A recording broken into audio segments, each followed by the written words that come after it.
Good morning all of you. आज की शुरुआत हम करेंगे एक बहुत ही अच्छे से गाने से, जिससे क्या है कि हमारा मन थोड़ा-सा शांत रहेगा और जी। हम अपना ध्यान लगा पाएँगे अपनी लर्निंग पे और अपनी तरक्की पे। मैं आपके साथ ये गाना मेरे दिल के बहुत ही ज़्यादा करीब है, बहुत ही ज़्यादा। आप जब कभी डिप्रेस होते हो इस गाने को सुनो, आप जब कभी थोड़ा-सा लो फील कर रहे हो इस सॉन्ग को सुनो, मतलब आपको इससे काफ़ी ज़्यादा एनर्जी मिलेगी। नोक-झोंक वाली, बिंज वॉच वाली, नॉन स्टॉप ईटिंग वाली, वर्चुअल नमस्ते।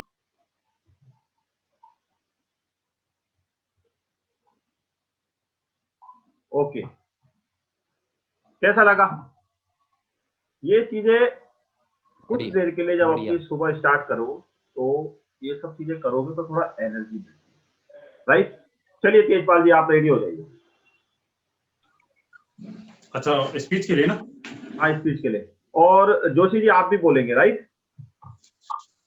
फिर मैं आज ना आपसे एक एक्सरसाइज कराऊंगा बढ़िया वाली।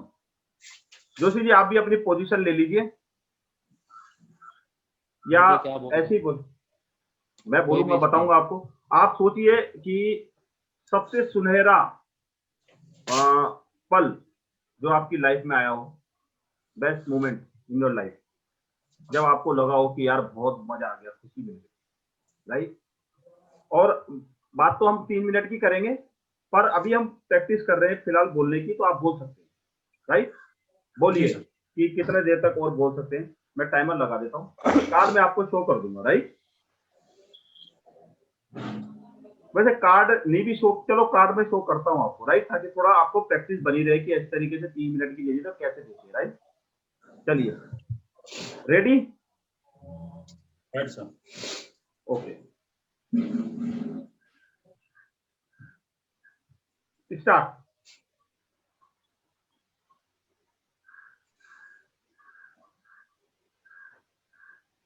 दोस्तों, इमेजिन कीजिए अपनी लाइफ का वो खूबसूरत पल जिस वक्त आपने उससे बेहतर महसूस किया था। दोस्तों, मैं अपना बताना चाहूंगा, जब मैं फौज के अंदर ट्रेनिंग कर रहा था और 9 महीने की ट्रेनिंग करने के बाद जब मैं छुट्टी आया, दोस्तों 9 महीने तक मैं उस ट्रेनिंग सेंटर की 4 दीवारी के अंदर था।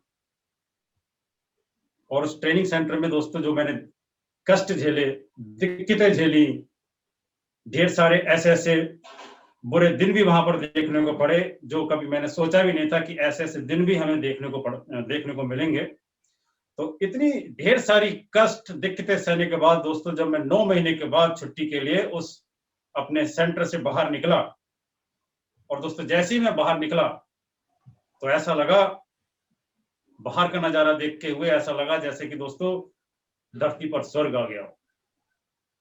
क्योंकि वो 9 महीने की एक तरह की जेल, जो 9 महीने तक हमें कुछ दिन दुनिया के बारे में कुछ नहीं पता था कि देश विदेश में क्या हो रहा है। जब 9 महीने के बाद वहां से निकले तो दोस्तों ऐसा लगा कि क्या खूबसूरत जगह पर दोस्तों मैं पहुंच चुका हूँ। जब मैं अपने सेंटर से गेट के बाहर निकलने के बाद मैं रेलवे स्टेशन पहुंचा, और रेलवे स्टेशन पहुंचने के बाद मैं अपना ट्रेन का मैंने वेट किया, वहां पर मेरी ट्रेन आई और ट्रेन में बैठकर मैंने अपना सफर करना स्टार्ट किया। जब मैं अपने सेंटर से छुट्टी निकला तो उस समय हमको एक वारंट मिला था, और हमें ये बताया गया था कि आप ये वारंट को लेके जाइए, और इस वारंट से आपका रेलवे में यानी ट्रेन के अंदर आपका टिकट नहीं लगेगा। तो वो वारंट को लेकर मैं ट्रेन के अंदर चढ़कर अपना सफर करना स्टार्ट किया। और जब मैं ट्रेन में सफर कर रहा था दोस्तों, वहां पर मेरे साथ एक खूबसूरत घटना घटी। हुआ क्या, जब मैं ट्रेन के अंदर सफर कर रहा था तो अपना वारंट को लेकर ट्रेन में चढ़ा। जब मैंने सफर करना शुरू किया तो मेरे पास टीटी आया, उसने बताया भाई साहब टिकट दिखाइए। तो मेरे को जो फौज ने वारंट दिया था, मैंने वारंट शो किया, मैंने कहा साहब ये वारंट ही देखिए। तो जब मैंने उसको वारंट दिखाया तो टीटी मुझे देख रहा है और मैं टीटी को देख रहा हूँ। एक्चुअली होना क्या था, जो वारंट मुझे मिला था वो वारंट मुझे रेलवे स्टेशन काउंटर में जाके उसको तोड़ाना था, वहां से टिकट लेना था, तब ट्रेन में चढ़ना था। लेकिन मुझे पता ही नहीं था इसके बारे में। मैं तो वारंट लेके सीधा ट्रेन के अंदर एंट्री करके चल दिया। तो जब मैंने उसको वारंट टीटी के लिए दिखाया तो टीटी बोला कि भाई साहब ये वारंट तो आपका ठीक है, लेकिन ये आपका वारंट है, इसको आपको रेलवे काउंटर पर जाके तोड़ाना था, टिकट लेना था, तब आपको ट्रेन के अंदर एंट्री करना था। तो मैंने उनको बोला साहब मुझे तो पता नहीं था, मैं तो फर्स्ट बार बॉस से छुट्टी आ रहा हूँ और मुझे तो ये बताया था ये वारंट ले जाओ, इससे आपका टिकट नहीं लगेगा। अब जो होना तो साहब हो गया, अब क्या कर सकते हैं, नेक्स्ट बार ध्यान रखेंगे। तो टीटी बोला, तो उस समय टीटी ने कुछ नहीं कहा, बोला ठीक है चलो आप निकल जाओ। निकलने के बाद दोस्तों जब मैं गांव पहुंचा, गांव में पहुंचने के बाद मैं घर पे गया और घर पे जाने के बाद दोस्तों मैं सबसे पहले अपनी मम्मी से मिला और मम्मी से मिलने के बाद दोस्तों मैंने मम्मी के अपनी पैर छुए और जैसे मैंने पैर छुए तो मेरी मम्मी ने दोस्तों मुझे अपने गले से लगाया और 2 मिनट तक मुझे अपनी छाती से लगा के रखा। दोस्तों वो 2 मिनट मेरी जिंदगी के बहुत ही खूबसूरत पल थे दोस्तों, और उस समय मैंने महसूस किया कि मां की ममता जैसी ममता नहीं और मां का जैसा प्यार नहीं। दोस्तों मैं आपसे रिक्वेस्ट करना चाहूंगा कि मां का हमेशा सम्मान करें। Thank you very much.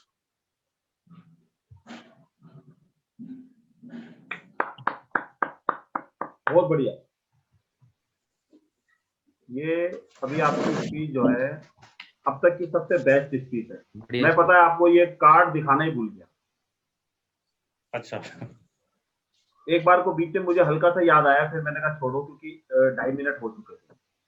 2.5 minute कब बीते हमें पता ही नहीं चला और आपने करीब करीब 4 मिनट 18 सेकंड बोला, जिसमें आपके ना बहुत ही मतलब बेहतरीन मूवमेंट थे। आपने इंटोनेशन भी यूज किया और जो आपने इस तरीके से जो एक अपनी स्टोरी नरेट की, मतलब हम लोग 4 मिनट 18 सेकंड तक, मैं अपनी बता रहा हूँ, 4 मिनट 18 सेकंड तक कुछ और नहीं सोच रहा था। मैं आपकी कहानी में, आपकी जो स्टोरी में, जो आपकी इंस्पायरिंग स्टोरी है, आपका जो मूवमेंट आपने बताया, उसमें मैं पूरा का पूरा खो गया। और यही प्रैक्टिस चाहिए आपको पब्लिक स्पीकिंग में, कि आपको अपनी ऑडियंस को बांध देना है। किसी को अगर उठने का भी दिल है तो वो उठे ना, उसको लगे यार अगर मैं उठा तो मेरा मूवमेंट चला जाएगा, पता नहीं अगला पल क्या बोलने वाला है। इसलिए मैंने आपको जो चीजें बताई है कि भाई इस तरीके से यूज करना है, अगर उन चीजों का यूज करेंगे प्रॉपर तरीके से तो ऑडियंस क्या है, बंद जाती है। अगर मैं उठा तो पता नहीं क्या चीज निकल जाएगी, राइट। तो वेल डन तेजपाल जी, बहुत बढ़िया, बहुत बढ़िया। Thank you sir. Joshi ji. हाँ जी सर। चलिए आपकी बारी है, तो आप अपनी पोजीशन ले लीजिए। मैं ये आपने कल बताया था क्या स्पीच देनी है, या आज आपने अचानक प्रोग्राम बना लिया स्पीच देने? नहीं, इनको तो बताया था, इनको बताया था, और आपको नहीं भी बताया, कोई दिक्कत नहीं। हमें बोलने की प्रैक्टिस, देखिए कभी भी ना डरना नहीं है, ये डर ही तो निकालना है। अभी जैसे आपने एक क्वेश्चन किया, दैट मीन कहीं आपकी प्रॉब्लम नहीं है, ये मेरी भी प्रॉब्लम है। दुनिया में 99% लोगों की प्रॉब्लम यही है कि जब बोलने का मौका आता है तो हम सोचते कहीं से पतली गली ले लें, पतली गली लेके निकल जाएं, और हम कुछ एक्सक्यूज, हमारा दिमाग एक्सक्यूज देने लगता है कि ये तो इनको पता था, ये तो ऐसा। हमें यही ब्रेक करना है। चलिए आप टेक योर टाइम। तेजपाल जी आप खड़े हो जाइए, आप सोच लीजिए थोड़ी देर और। अपनी देखिए हम कुछ अलग चीज तो बोल नहीं रहे, थोड़ा सोच ले। हाँ आप सोच लीजिए। हाँ आपको अपनी लाइफ का एक मोमेंट ही तो बताना है। चलिए तेजपाल जी, एक ना आपके साथ अभी इनके साथ भी करेंगे, तब तक ये सोच रहे हैं, 2-4 मिनट और दे दें। मैं आपके साथ करेंगे हम टेबल टॉपिक। टेबल टॉपिक का मतलब होता है ऑन द स्पॉट आपको कोई टॉपिक मिलेगा, ये टोस्ट मास्टर में जनरली कराया जाता है। इससे क्या आपकी हेजिटेशन मिटती है, आपके पास नए नए आपकी जो ना, मतलब आप जो सोचने लगते हो, जो आपके दिमाग में बहुत सारी बातें आती है, वो उसकी प्रैक्टिस हो जाती है। अचानक आपको बहुत सारी चीजों पे बोलना शुरू करोगे, तो इसकी मतलब अच्छी प्रैक्टिस अगर आप करो तो आपके पास बहुत सारी वेकोबलरी और आप फ्लुएंट होने लग जाते हो धीरे धीरे। शुरू में थोड़ा रुक रुक के बोलते हो, पर कुछ दिन की प्रैक्टिस के बाद आपको खुद लगेगा कि हाँ यार मैं तो कहीं भी किसी भी टॉपिक पे बोल सकता हूँ। तो मैं आपको टॉपिक दूंगा, रैंडमली कुछ भी टॉपिक दे सकता हूँ, और टाइम आपको 15 सेकंड दूंगा सोचने के लिए। तो आपको मैंने बोला इस टॉपिक पे बोलिए, 15 सेकंड में दूंगा आपको सोचने के लिए। उसके बाद मैं बोलूंगा स्टार्ट, तो आपको स्टार्ट होना है और करीब करीब अभी फिलहाल 1 मिनट तो बोलना है। और अगर 1 मिनट जो कंपटीशन होता है वो 1 मिनट का रहता है, पर अगर हम अभी स्पीकिंग की तैयारी कर रहे हैं तो आप 1 मिनट से ज्यादा बोल सकते हो, पर 1 मिनट से कम नहीं बोलना, राइट? जी सर। फिर हम धीरे धीरे इसकी भी प्रैक्टिस करेंगे कि 1 ही मिनट में कैसे हम बड़ी बात बोल जाएं, अच्छी बात बोल जाएं, राइट? चलिए आप अपनी पोजीशन ले लीजिए। खड़े होकर आपका, हाँ खड़े होके बोलेंगे, उसी से आपको फिर प्रैक्टिस होगी ना। खड़े होके बैठ के बोलेंगे तो मूवमेंट ही हट जाती है सारी। एक बार मैं बोल दूं सर 3 मिनट, या पहले तेजपाल सर बोलेंगे? तेजपाल जी बोलेंगे। ठीक। आप तैयारी कर लीजिए, तब तक तैयारी कर लीजिए, फिर मैं 1 to 1 कराऊंगा। एक बार तेजपाल जी बोलेंगे, एक बार आप बोलोगे, एक बार तेजपाल जी बोलेंगे, एक बार आप बोलोगे। तो आप अपनी पोजीशन ले लीजिए, खड़े ही रहिए, कोई दिक्कत नहीं है। ये प्रैक्टिस करेंगे हम। मैं रैंडमली कुछ भी दूंगा आपको, मतलब कोई भी बात बोल सकता हूँ। चलिए ठीक है, आपको मैं देता हूं गुलाब का फूल। 15 सेकंड आप सोच लीजिए। गुलाब का फूल,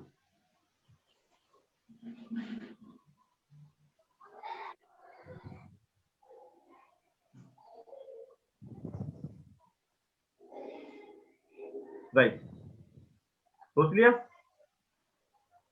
स्टार्ट। हमारे देश में सबसे बेहतरीन फूल किसको माना गया है?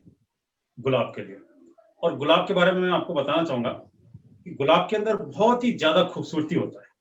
गुलाब तो वैसे ढेर सारे कलर के होते हैं, रेड कलर हो गया, वो कलर हो गया, व्हाइट कलर हो गया, ढेर सारे कलर के हमारे देश के अंदर भी गुलाब पाए जाते हैं। लेकिन जो सबसे खूबसूरत जो गुलाब लगता है वो मुझे रेड कलर का लगता है, क्योंकि रेड कलर के अंदर एक रेड कलर जो है उसको देखने के बाद एक अलग ही एनर्जी आती है। और जब हम ये गुलाब का गुलदस्ता जब हम किसी को देते हैं ना, तो सामने वाला भी बहुत ही बेहतरीन महसूस करता है। मुझे एक स्टोरी भी याद आ गई।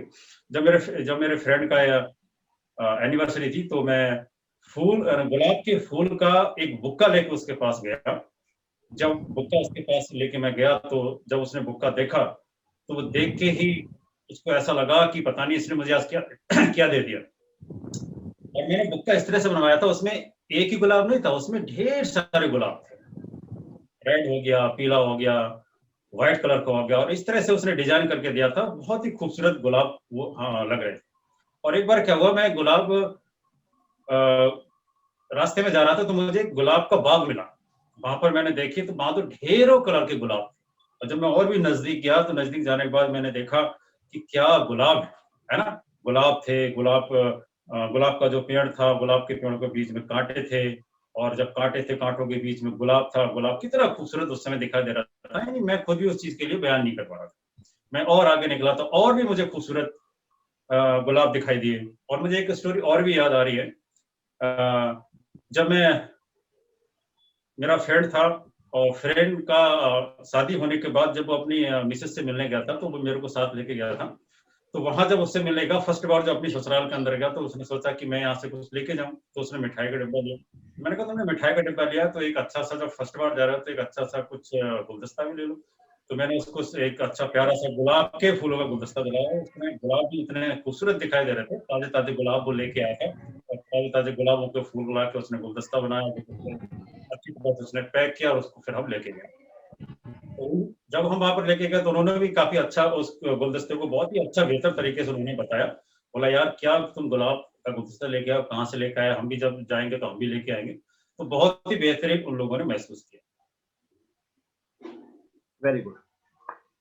आपने बोला 2 मिनट 37 सेकेंड, राइट? चलिए दूसरा टॉपिक लेता हूं मैं। अपना टाइम, आपका टॉपिक है love marriage versus arrange marriage. सोच लीजिए 15 सेकेंड।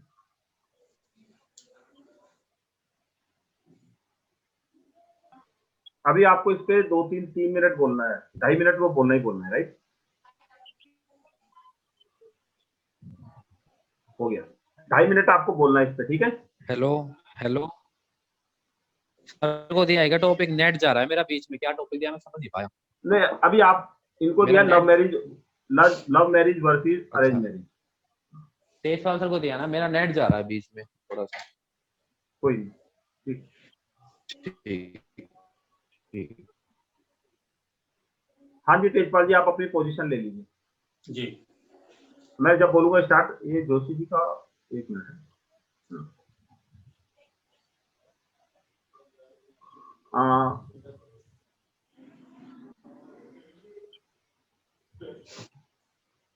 स्टार्ट।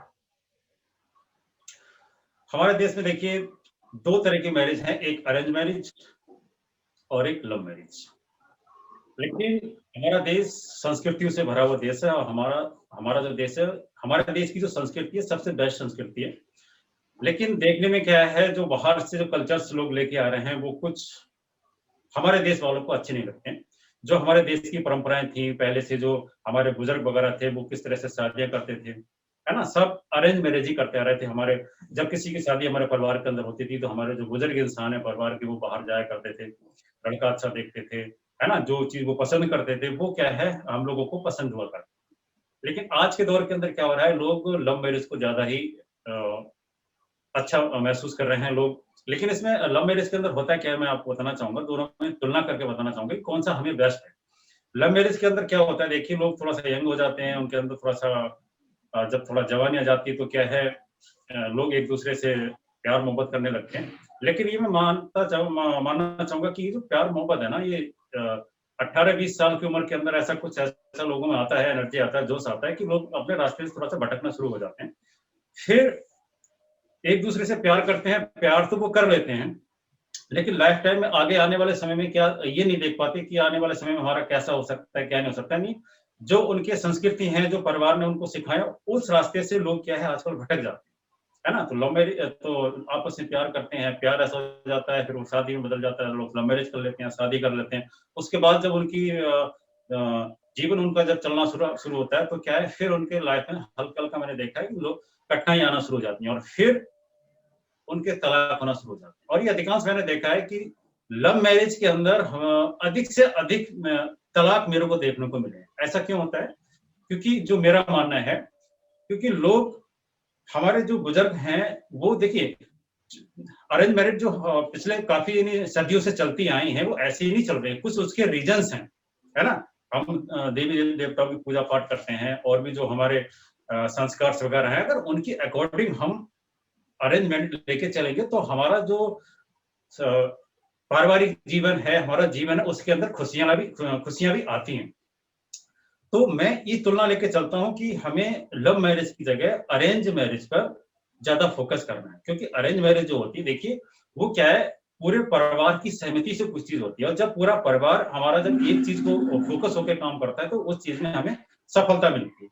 अब हम लोग लव मैरिज कर तो लेते हैं, ना तो हमारे परिवार का नहीं आपस में उनका कोऑपरेशन होता है, ना हमारे परिवार वाले सहमत होते हैं, है ना। हम जिद करके, है ना, किसी से अपने जुनून में आके वो चीज कर लेते हैं, लेकिन जो माँ बाप होते हैं, माँ बाप के खिलाफ वो चीज होती है, तो फिर क्या है उसमें पारिवारिक जीवन में अच्छा नहीं होता है। बीवी अलग को खींचती है, माँ बाप अलग खींचते हैं, तो क्या उसमें लाइफ में दिक्कतें होती हैं। लेकिन एक अरेंज मैरिज है जो सबकी सहमति से जहां पर जो काम हो रहा है, वो काम अगर हम लेके चलेंगे तो क्या है, परिवार के अंदर काफी खुशहाली आने के चांस है।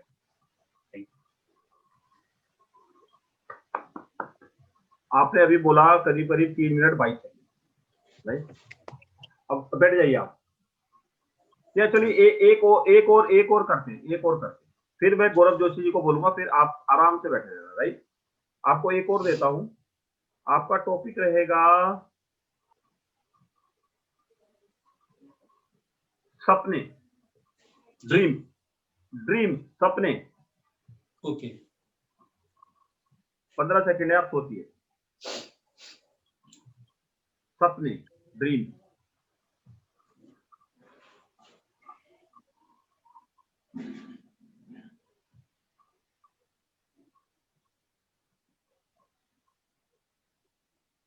राइट, चलिए स्टार्ट। दोस्तों, अगर सपने नहीं होते आज हम भी पाषाण काल युग के अंदर जीते हो। क्योंकि आज जो हमारे सामने है, जिन चीजों को आज हम देख पा रहे हैं, ये किसी ना किसी का ड्रीम था। अगर आज हमारे पास अच्छा मोबाइल है, तो ये किसी ने देखा था। आज हम अच्छी कार से सफर करते हैं, ये भी किसी ने देखी थी। आज हम हवाई जहाज के अंदर यात्रा करते हैं, वो भी किसी का सपना था जिसने पूरा किया।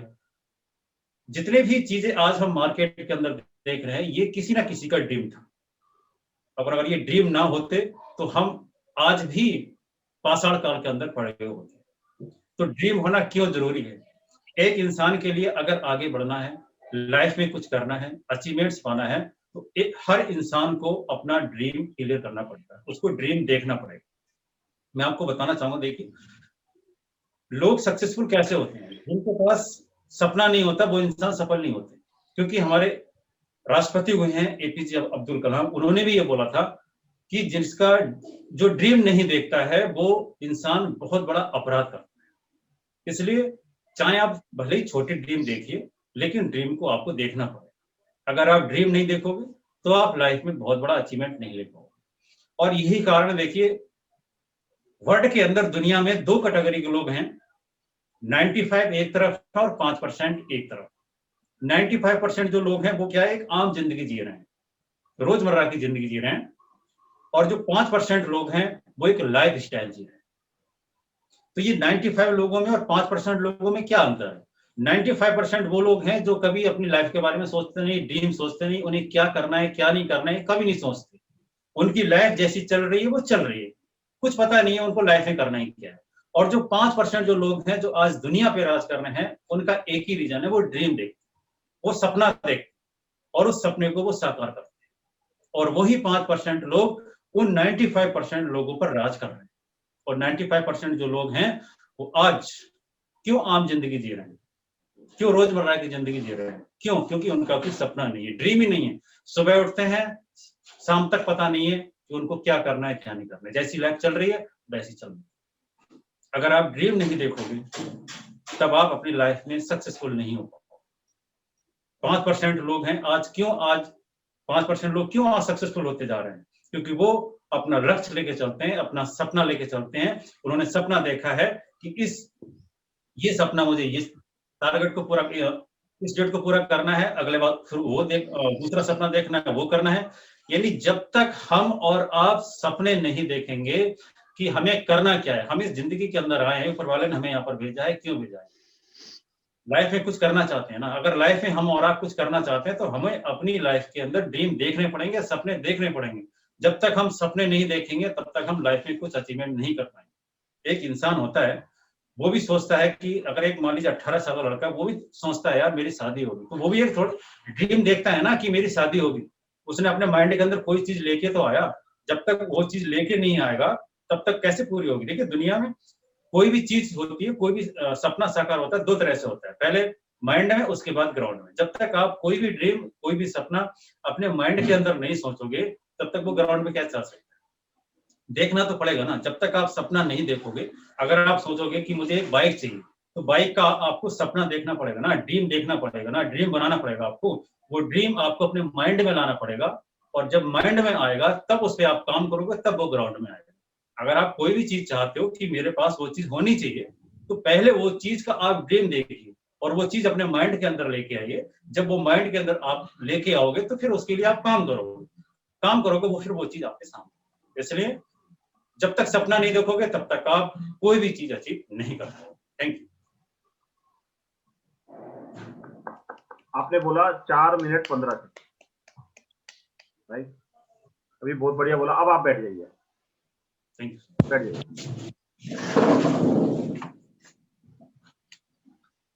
तो मूवमेंट को होल्ड करके चलना है, राइट? बाकी ओवरऑल सही है। इसकी हम प्रैक्टिस जितनी ज्यादा करेंगे और निखार आता जाएगा। ये तो सिर्फ 2-3 हफ्ते, अभी 3 हफ्ते, तीसरे हफ्ता चल रहा है आपका, तो उसमें ये रिजल्ट है। अभी तो आगे बढ़ोगे, अभी 2-3-4 महीने, क्योंकि ये तो आपको जितना ज्यादा प्रैक्टिस करेंगे उतनी बढ़िया हो जाएगी, राइट? चलिए गौरव जी, टॉपिक मैं बताऊंगा आपको। सबसे पहले अपना टाइम ले लीजिए, 15 सेकंड आपको मिलेंगे। पहला टॉपिक है आपका अपनी लाइफ का सबसे बेहतरीन मोमेंट, जिसमें आपको कम से कम 3 मिनट बोलना है, ठीक है? चलिए, अच्छा, राइट, कम से कम आपको 3 मिनट। पोजीशन बट ठीक है, पोजीशन आपकी कोई दिक्कत नहीं है, ठीक है? चलिए स्टार्ट। किसी ने क्या खूब कहा है, लहरों से डर के, कंफ्यूज हो गया, 2 सेकंड रुकिए सर, एक बार दोबारा, थोड़ा 1 सेकंड, थोड़ा सा कंफ्यूज हो गया। हाँ, किसी ने क्या खूब कहा है, बाधाओं से डर के जिंदगी पार नहीं होती, लहरों से डर के नौकाएं पार नहीं होती। दोस्तों, मैं आपका अपना गौरव जोशी आप सभी का स्वागत करता हूँ।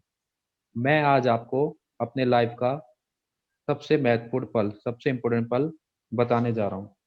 मुझे अच्छे से याद है कि जब वो दिन, जिस दिन मेरा as a instructor in a government ITI में सिलेक्शन हुआ था, उस समय मेरी खुशी का ठिकाना नहीं था कि मैं as a government instructor select हो गया। जैसे ही मैंने अपना सिलेक्शन लेटर देखा, मैंने तुरंत घर जाके घर वालों को बताया। घर वालों ने सुनते ही मुझे अपने गले से लगा ली और मुझे बधाइयाँ दी। उसके बाद मैंने अपने माता पिता और अपने परिवार और अपने भगवान, अपने मतलब बड़े बुजुर्ग लोग, सबके सामने अपनी खुशी व्यक्त की और मैंने पूरे मोहल्ले में मिठाई बिठवाई। लेकिन मेरे लिए इतनी बड़ी बात थी, मैं आप इमेजिन नहीं कर सकते, आपको शायद बहुत छोटा लगे, लेकिन मेरे लिए बहुत बड़ी बात थी। वो खुशी को मैं ही महसूस कर सकता हूँ और आशा करता हूँ कि आप सभी भी उस खुशी को महसूस करो मेरे साथ। अब जब मैंने अपनी नौकरी ज्वाइन करी फर्स्ट डे, तो मुझे मेरी पूरी प्रीवियस हिस्ट्री याद आ गई, क्योंकि जब मैं पढ़ता था, जब मैं स्टूडेंट था, तो मैंने धीरे धीरे रियलाइज किया कि टीचर जॉब बहुत अच्छी जॉब है। तो मैंने वहीं से इमेजिन करना, मोमेंट करना, मतलब अपने आप को इन्वॉल्व करना शुरू कर दिया था कि मुझे एज ए टीचर ही बनना है। फिर जब मैंने अपनी नौकरी का फर्स्ट डे ज्वाइन करा, वहां थोड़ा सा मुझे हल्की सी कठिनाई हुई, क्योंकि मुझे वहां किसी ने हल्का सा सहयोग भी नहीं करा कि आप ज्वाइन करे हो, बधाई हो, कुछ हो। मैं खुद अपने लेवल पे जा जाके मैंने अपना सबको इंट्रोडक्शन दिया, प्रिंसिपल सर से मिला, अपने रिस्पेक्टिव एचओडी से मिला। मतलब एक इंसान को एक सपोर्ट चाहिए होता है कि नहीं जगह जाए। तो पहले दिन मैंने अपने आप को वैसे वहां मोल्ड कर लिया। उसके बाद जब मैं क्लास में गया, तो वहां भी सेम सिचुएशन, क्लास में मेरे साथ एक टीचर भी नहीं आया कि ये आपके नए टीचर है, क्योंकि मैंने as a government organisation join किया था। उन्होंने मुझे जाते ही फर्स्ट डे काम असाइन कर दिया।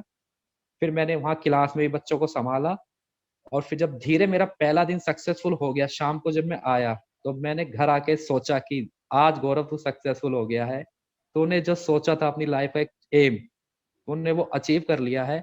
लेकिन दोस्तों, अब जो मैंने एम अचीव कर लिया है, अब पिछले की लाइफ से अब तक मेरा एम है वो बहुत बढ़ चुका है।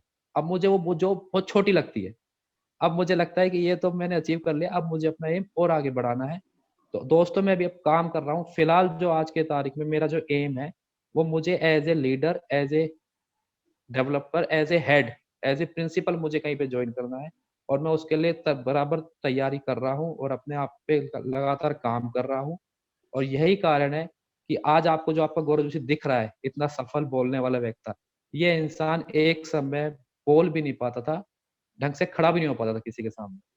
तो मेरा लास्ट में यही आपको सबको जाने कहते कहता है कि आपको जीवन में कभी भी हार नहीं माननी चाहिए, आपको लगातार प्रयास करना चाहिए।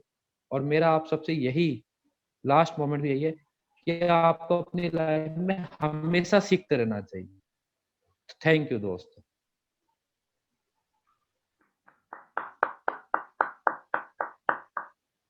आपने बोला 3 मिनट 40 सेकंड, बहुत बढ़िया, बहुत बढ़िया। अभी अभी आपको बोलना है, तैयारी कर लीजिए, गुलाब का फूल। 15 सेकंड दे रहा हूँ, ठीक है?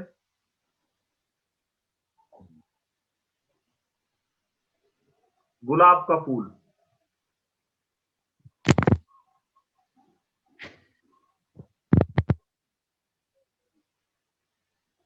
चलिए, अभी इसको ना, मतलब 1 मिनट से 2 मिनट के बीच में बोलना है। अगर 2 मिनट से ज्यादा बोलोगे तो मैं स्टॉप करा दूंगा।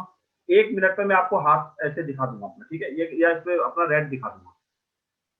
1 मिनट पे रेड दिखा दूंगा, उसके बाद आप कभी भी चुप हो सकते हो। Right, start.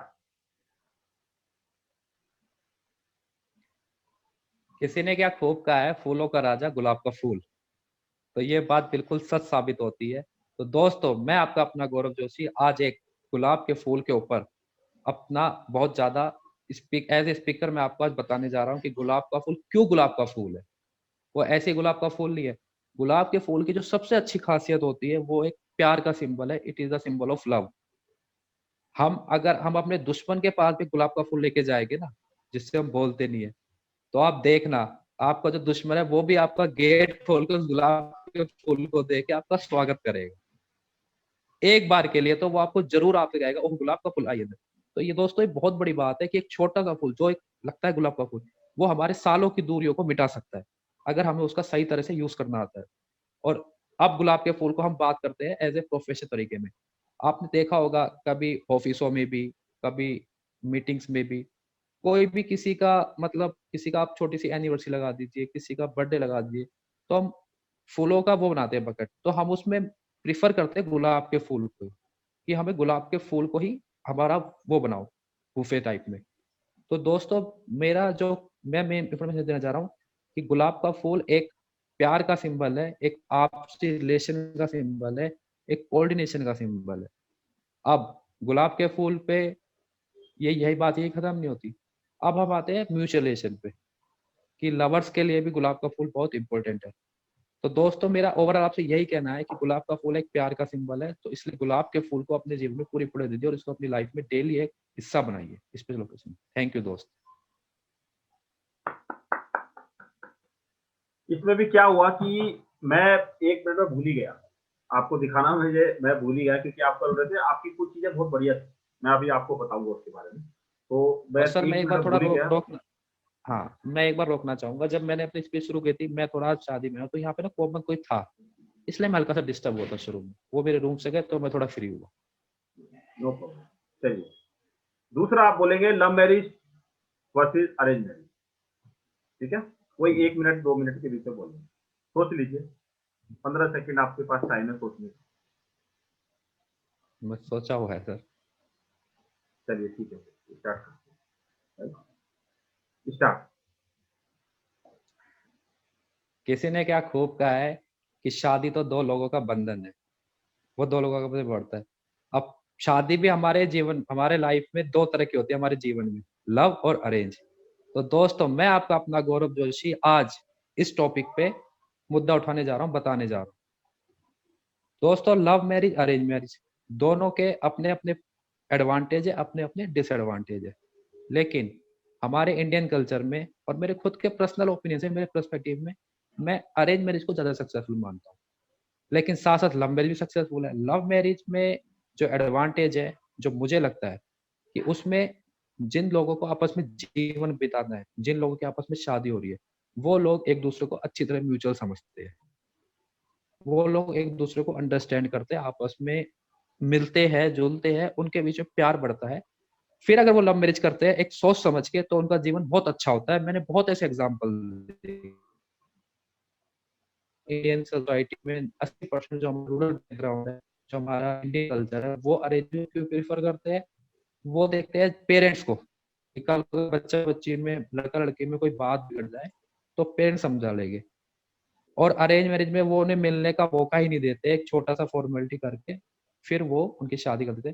तो अरेंज मैरिज में उनकी शादी के बाद उनकी समझ शुरू होती है, जो कि हो सकता है डिसबैलेंस भी हो, क्योंकि मैंने अरेंज मैरिज बहुत टूटते देखी है। लव मैरिज में उनकी शादी से पहले उनकी बैलेंसिंग होती है। तो अगर आप मेरे पर्सनल ओपिनियन से देखते हो, अगर आपने लव मैरिज एक सोच समझ के, आपस में समझ के आपने शादी करी है, तो लव मैरिज ज्यादा सक्सेसफुल है। लेकिन अगर आप अपने परिवार को देखोगे, अपनी सोसाइटी को देखोगे, अपने समाज को देखोगे, अगर आप में त्याग कर सकते हो, तो आपको अरेंज मैरिज करनी चाहिए। लेकिन अगर ओवरऑल हम दोनों में बात करें, मेरे पर्सपेक्टिव में अगेन कहना चाहूंगा अपने लेवल पे कि मैं लव मैरिज को प्रेफर करूंगा, अगर आपका पार्टनर अंडरस्टैंड है, आपको वो अच्छी तरह से समझ सकता है। तो दोस्तों इसी के साथ मैं अपनी अपनी स्पीच आज खत्म करने जा रहा हूँ। थैंक यू दोस्तों। बहुत बढ़िया, बहुत बढ़िया बोला आपने। और आपने बोला 2 मिनट 11 सेकंड।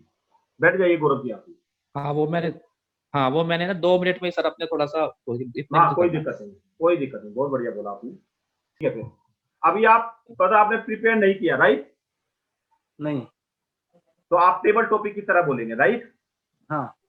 तो प्रिपेयर कीजिए सर, आगे से प्रिपेयर भी कीजिए, राइट? चलिए आपको मैं दे देता हूँ वही टॉपिक, लीजिए। आपकी जिंदगी का सबसे सुनहरा पल, राइट? आपका टाइम स्टार्ट होता है, 3 मिनट बोलना आपको, ठीक है? 3 मिनट बाद मैं स्टॉप कर रहा हूँ। चलिए स्टार्ट। मित्रों, आज हम आपको बताने वाले हैं कि मेरी लाइफ का सुनहरा पल कौन सा था, जो हम इतने दिन से मेहनत कर रहे थे, जितना मैंने काम किया लोगों के लिए, समाज के लिए और देश के लिए। जो भी मैं करता था सोशल मीडिया या प्रैक्टिकली जो भी मैंने काम किया, जितनी मैंने आरटीआई लगाई, जितनी मैंने पीआईएल लगाई, जितने मैंने लोगों को कानून के बारे में जानकारी दी और जितने लोगों की मैंने हेल्प की, मुझे लगता था कि इसका मुझे कहीं फल नहीं मिलेगा। मगर जब मुझे मेरे पास एक आमंत्रण पत्र आया कि आपको एक ऑडिटोरियम में बुलाया जा रहा है ऑल जर्नलिस्ट एसोसिएशन की तरफ से, टॉप के 10 समाज सेवियों को अवार्ड दिया जाएगा। उस अवार्ड का नाम था परमश्री मीडिया एक्सीलेंट अवार्ड। तो मुझे लगा कि मेरा नाम उन तक कैसे पहुंच गया, मेरा नाम तो यहाँ आना नहीं चाहिए था, यहाँ तो बड़े-बड़े लोग बैठे होते हैं, उनके बीच में मुझे अवार्ड मिलेगा, कौन देगा? तो मुझे पता चला कि जो एक आरएसएस के जो हैं, उनका नाम शायद मुझे याद नहीं आ रहा, उनके द्वारा आपको मिलेगा। तो मैंने सोचा कि हो सकता है मज़ाक हो, मैंने 2-3 बार वो लेटर पढ़ा। उसके बाद टाइम आया और मैं टाइम पे वहाँ पहुँचा, जो टाइम उन्होंने दिया था, ऑडिटोरियम में गया। तब मैं बैठा हुआ था वहाँ पर, जब मैंने देखा हमारे सीट के बगल में अंजना ओम कश्यप जी बैठी हुई थी, राहुल राय जी बैठे हुए थे, गोविंदा जी आए हुए थे और बड़ी-बड़ी सेलिब्रिटी बैठी थी। तो मुझे तो एकदम ऐसा लगा कि हम इनके आस-पास बैठे हुए हैं, सीट में मेरा बाकायदा नाम लिखा हुआ था, ये सीट आपकी है। अब आया अवार्ड, मीडिया वालों को उनको अवार्ड दिया गया, बड़े-बड़े लोगों को अवार्ड दिया गया। अब आया एनजीओ से रिलेटेड जिन लोगों ने बहुत अच्छा काम किया, उनको अवार्ड बाँटने का नंबर आया, तो 4 लोग जा चुके थे। अब मेरा नंबर, मुझे लग रहा था पता नहीं मेरा नाम भूल गए हैं या मेरा नाम बोलना है। मुझे अंदर से ऐसा लग रहा था कि पहली बार मंच पे जाएँगे, तो कैसे अवार्ड लेंगे और मेरा नाम बोलेगा या नहीं बोलेगा? तभी पता चला कि मेरा नाम अनाउंस हो गया, मेरा नाम स्क्रीन पे आने लगा कि दुर्गेश सिंह सेंगर जी, आप मंच पर आएँ और आपको ये अवार्ड मिलेगा। मैं जब वहाँ पहुँचा और पहुँचने के बाद मैं जब नीचे ऑडिटोरियम में देख रहा, तो मुझे अच्छे-अच्छे लोग देख रहे, मेरे बगल में, ठीक बगल में अंजना कश्यप जी बैठी थी। उनको हमसे पहले मिला हुआ था, वो भी देख रही थी, जो कि मुझे ऐसा लगता था कि मैं उनके पास कब तक पहुँचूँ। जब मुझे अवार्ड मिला, अवार्ड मिलने के बाद जब मैंने वो वीडियो अपनी सोशल मीडिया पर डाली, लोगों के इतने कमेंट आए, इतना अच्छा लगा मुझे मेरी लाइफ में कि आप मतलब हम सोच नहीं सकते कि ऐसा अवार्ड मुझे मिल सकता है। अवार्ड कोई भी हो, मगर जब कुछ मिलता है, जब कोई काम करते हैं, उस काम का कोई अवार्ड मिलता है कि हाँ, आपने ये काम किया इसलिए ये काम मिला। आप ऐसा काम कर रहे हैं, आपने इतनी महिलाओं की हेल्प करी, आपने इतने जानवरों की हेल्प करी, आपने इतने लोगों की जो भी झोला छाप डॉक्टर थे, जो भी फर्जी थाने के अधिकारी थे, जो कहीं न कहीं मिसगाइड करते थे, इतने लोगों के ऊपर आपने अधिकारियों के ऊपर आपने कार्रवाई की। तो ये सब जब उसमें बोला जा रहा था कि इन्होंने 10,000 लोगों की समस्याएँ सॉल्व करी, इतने 1,000 महिलाओं को उनको घर तक पहुँचाया, तो मुझे लग रहा था कि कोई न कोई मेरे काम की मॉनिटरिंग कर रहा है। मुझे बहुत अच्छा लगा और उस दिन से मेरा और कॉन्फिडेंस बढ़ा कि आज भी अभी मुझे परम श्री मीडिया एक्सीलेंट अवार्ड मिला, अब मुझे पद्म श्री भी मिलेगा। हम उसके लिए भी काम कर रहे हैं और जब हम अच्छा करेंगे तो मिलेगा। मेरे भाइयों, आप भी कुछ करिए, आपके अंदर भी टैलेंट है, आप वो काम कर सकते हैं। जो हमने किया, हमने कोई रॉकेट साइंस नहीं किया, हमारे दिल में आया, मैंने वो काम किया।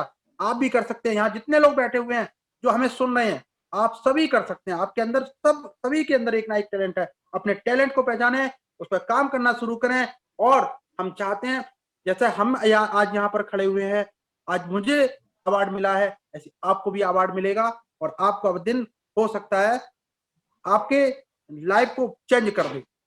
मेरे भाइयों, हम आपको अपनी फीलिंग तो नहीं बता सकते कि मुझे कितनी खुशी होती है कि जब कोई हमारी तारीफ करता है, पीठ पीछे तारीफ करता है कि यार मुझे दुर्गेश जैसा बनना है, यार उस आपको कुछ सीखना है तो दुर्गेश जी से मिलिए। तमाम बार मेरा नाम लिया जाता है तो मुझे अंदर से फीलिंग होती है। मेरे पिताजी कहते हैं कि मेरा बेटा मेरी बात मानता है, मेरा बेटे ने कोई उसमें 1000 बुराइयाँ हैं, अगर वो नशा नहीं करता, अंदर से इतनी बड़ी फीलिंग होती है कि हाँ, मेरे पिताजी मेरी तारीफ पीठ पीछे भी कर रहे हैं और सामने भी कर रहे हैं। जब कोई सामने वाला पीठ पीछे भी तारीफ होती है, तब दूसरा सुनाता है कि भाई आपकी वहाँ तारीफ हो रही थी, वो भी बहुत खुशी का क्षण होता है। तो हम आपको जो हमारी लाइफ में तो बहुत सारे ऐसे मोमेंट हैं जो मुझे लगता है कि मुझे बताना चाहिए, मगर टाइम कम है इसलिए हम आपको नहीं बता सकते हैं। बेस्ट मोमेंट मैंने बताया जब मुझे अवार्ड मिला। हम चाहते हैं आप भी वो काम कर सकते हैं, आप भी मंच पर आ सकते हैं, आप भी पूरे 125 130 करोड़ जनता के बीच में नंबर 1 बन सकते हैं। आपके अंदर वो टैलेंट है, अपने टैलेंट को पहचाने और आगे बढ़े। जय हिंद, जय भारत। बहुत बढ़िया, बहुत बढ़िया।